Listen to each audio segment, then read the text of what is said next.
free Golden Eagles for War Thunder. Download the app in the description below.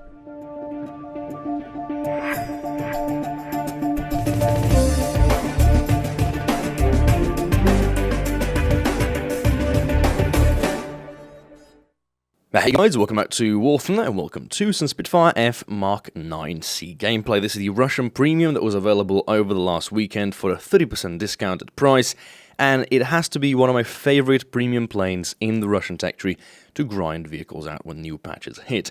We are on Alten History Berlin. I'm joined by a fellow YouTuber. Actually, he's got a very small channel, but maybe worth checking out. I'll leave a link down below.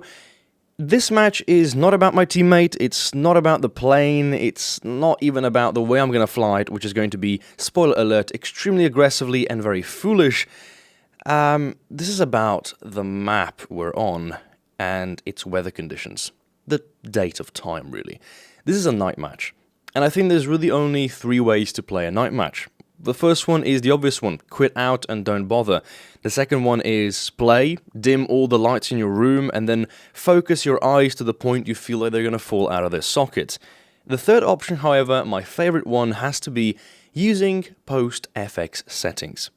If you open up the options in your escape menu and go to the post-FX settings in the bottom left corner of that window, you can change your tone mapping to polynom and then adjust the value of B paragraph up to the maximum, and suddenly your night map turns into a, well, very bright night map.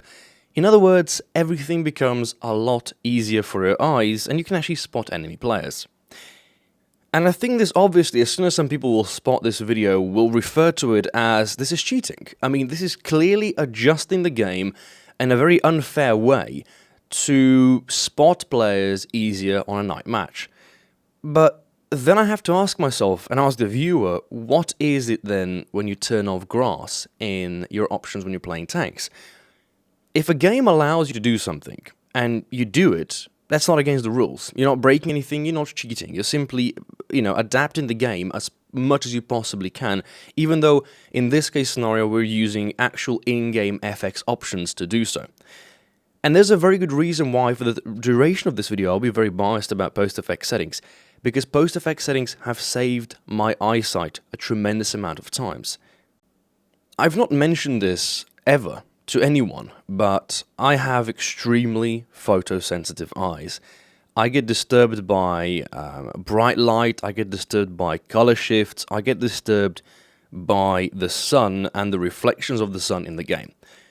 And the use of post-FX settings has enabled me to tone down the ratio or the color difference between bright light and very dim light. And with the use of post-FX settings, hands down, I've made the game about 25% less tiring on my eyesight and have reduced eye strain.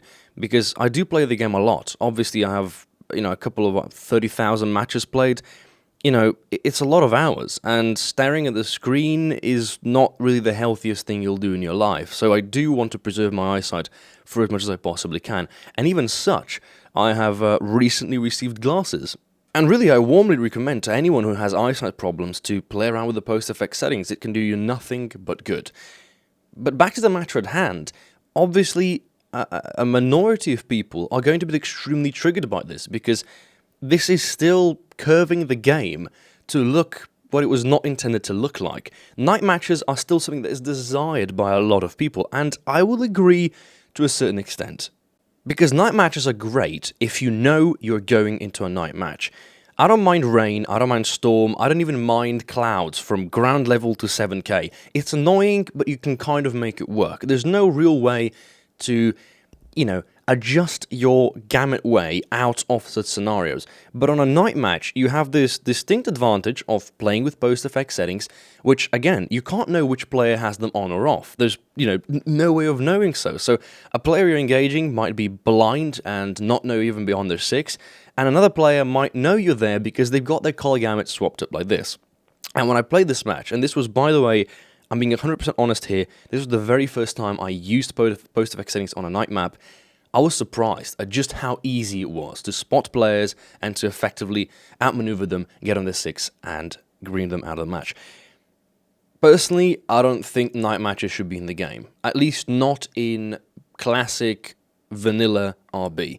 You can put them into specific events, if it's like the Dam Buster event where the Lancasters trying to fly low and bomb whatever it is, then sure, introduce the night map as an occasional map. But for me, I would much more regret seeing post-effect settings get nerfed into the ground, as in their capability of protecting my eyesight being taken away, in replace for a map that happens every couple of 200 matches maybe. It's an extremely rare occasion to see a night map, but whenever the night map does happen, it's never a pleasurable sight for me. I know this is just my opinion, perhaps, but I don't really get very excited about night matches. There's just not much for me to get excited about. I get excited about snow maps. I get excited about rain, clouds. I get excited about different times of day that are not night, because those add a colour for scenery. A night match, on the other hand, utilizes only one colour gamut, and that is extremely dark blue and dark black. So, good luck trying to spot or find anything without adjusting post-effect settings. And this is where another thing has to be touched upon, which is specifically designed night fighters or vehicles with night vision, like the Panther II. Well, there's a problem because it probably won't work. It won't work because it's sort of like only giving a handful of players in a match the ability to turn their post-effect settings around. It's extremely, extremely biased. So, as far as I can tell, and make an opinion here, I do think that post-effect settings should not affect night matches the way they do. But I also know that night matches are not something I want to play. So whatever it is that makes night matches more durable for me, whatever makes night matches more enjoyable or at least doable, I will use, and I will use it fully. So, if you have any kind of a similar opinion, I will warmly advise you that you get yourself post-effect settings set up and you start using them as well, because if I do get a night match, I'm not going to bail out of it anymore. But I will use post-effect settings into my advantage because, well, simply, it enables me to see, which I kind of do cherish when trying to play a game where seeing is half of the action. As for the remainder of this video, let's do say a word about the Spitfire Mark 9, what makes it good, what makes it fun.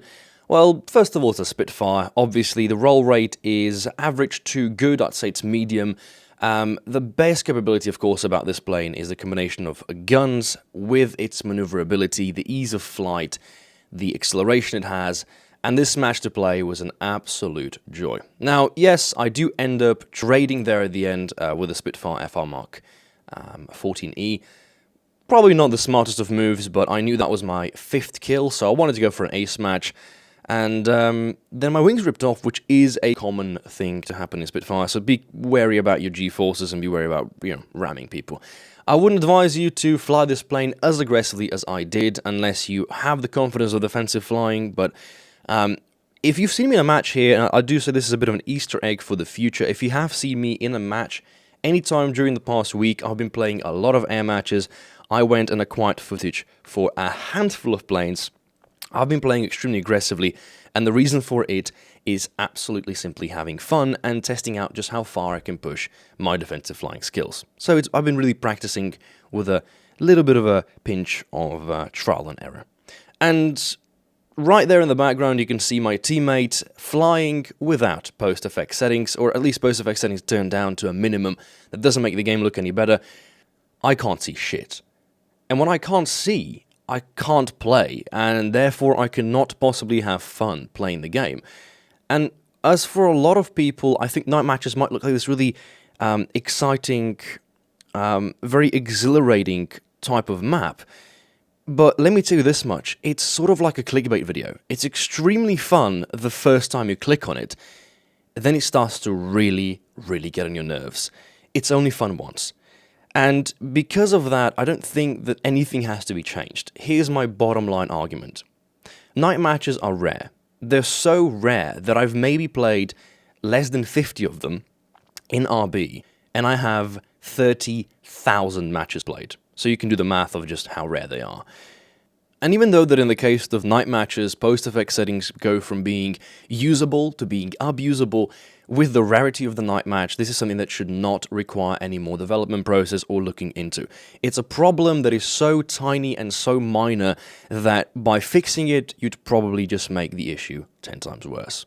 Anyway, that's it from me. I hope you had a fantastic time with us. I do have to say that this was a bit of a different video than I usually do. I wanted to have a bit of a discussion, which I will do every once in a while, because there's certain things in the game that have to be discussed, there's certain problems that are actually problems, and there are others like this one, which are technically problems that don't exist, and therefore I think as little as possible should be changed about the matter at hand. But of course, that is just my opinion, and you can leave yours in the comment section below, of course, as they are mature and to a certain extent constructive.